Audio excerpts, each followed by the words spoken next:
morning guys, hello and welcome again to our kitchen. We are going to do for today is magluluto tayo ng Bangus Spanish Style Sardines. So isusuot na natin ang ating apron para diyan ang aking white na sweater. Yung recipe na to is based kay Chef Tatung dun sa YouTube channel niya na Simpol.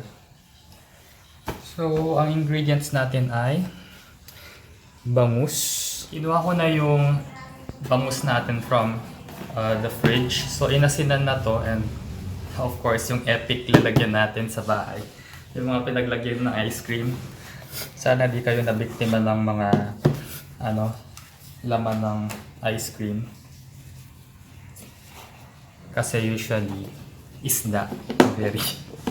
Very much Filipino. Mga Filipino moms. So ito, meron ilang piraso ng ang tawag dito, Mi? What's that? Yung maliit. Tawilis. Tawilis, kasi sayang. So isasama na natin siya. So this was already salted about an hour. Yun yung first step. And then we'll soak this for about 5 to 10 minutes. Para maalis yung alat. Kung kita nyo. Garlic, olives, vinegar, laurel leaves, peppercorns, salt, pickles, water, canola oil. Supposedly meron tong carrots. Kaso walang available dito ngayon sa aming kitchen. And yung spice, clove spice. Yun yung missing ingredients natin. So ayan guys, yung mga ingredients natin. And then over here, binabad ko na yung ating bangus sa water. Ganyan na yung itsura niya kasi malaki yung bangus na nabili ni Father Dear. Yung sa video ni Chef Tatung, mga maliliit lang na bangus. So of course, it's already cleaned and salted for an hour, minimum of 1 hour to overnight sa ref. Yan. So while waiting for about 5 to 10 minutes para maalis yung saltiness niya, pakita ko lang yung kakaibang pinya na dala ni Father Dear. Yan, medyo weird siya. Tatlong ang tawag dito. And meron pang Christmas tree. So di ko pa alam kailan liligpitin ni Mother Dear yung mga Christmas decorations. Siguro mga lang. First week or second week of January. And then I have my whiteboard. Ito yung mga recently ko lang nilagay ito para pag magluluto I can write things. I forgot to tell you guys beforehand, kakailanganin nyo nga pala ang pressure cooker. Pressure cooker namin is medyo malaki siya for may 1 kilo ba yan? Or less than 1 kilo? So, must have on your kitchen if mahilig kayong magpalambot ng mga kung ano-ano dyan. And you'll be needing paper towel. Tutuyuin nyo yung binabad na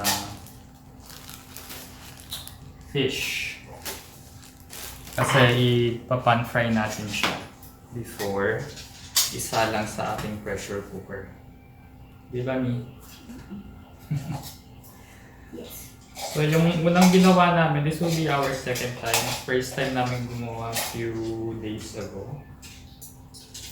So maganda yung nabiling bangus, maliit lang, mga ganyan lang yung size. Yung ngayon, malaki. Ganun ba? Pang-sinigang. But, you know, sa totoong buhay nangyayari talaga yan. Tapos kulang-kulang yung ingredients, tutulad ngayon, walang carrots. So huwag kayong magpa-stress, gamitin na lang natin kung ano yung available sa ating kusina.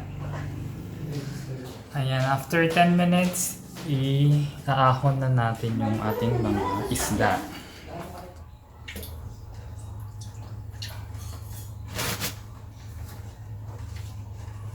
So, dinadry natin siya para hindi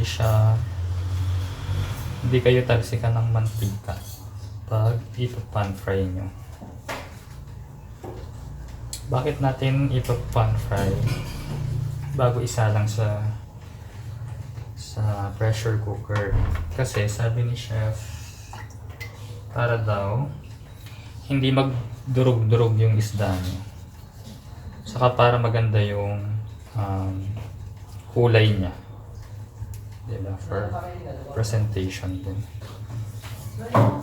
Ayan, after nating mag-dry yung ating bangus and other isda, tawis, ipa-pan fry na natin siya. I'm using a non-stick pan.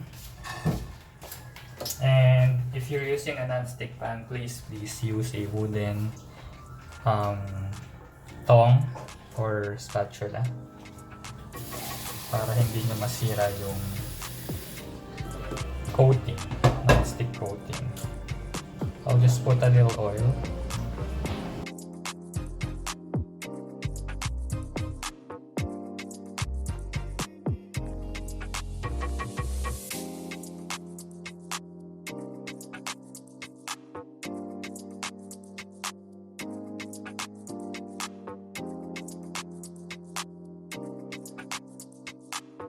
Guys, ito na yung itsura ng bangus after pan frying it. So what we're gonna do next is i-assemble na natin siya dito sa ating pressure cooker. Since wala tayong carrots, so we layering, I think ito na lang.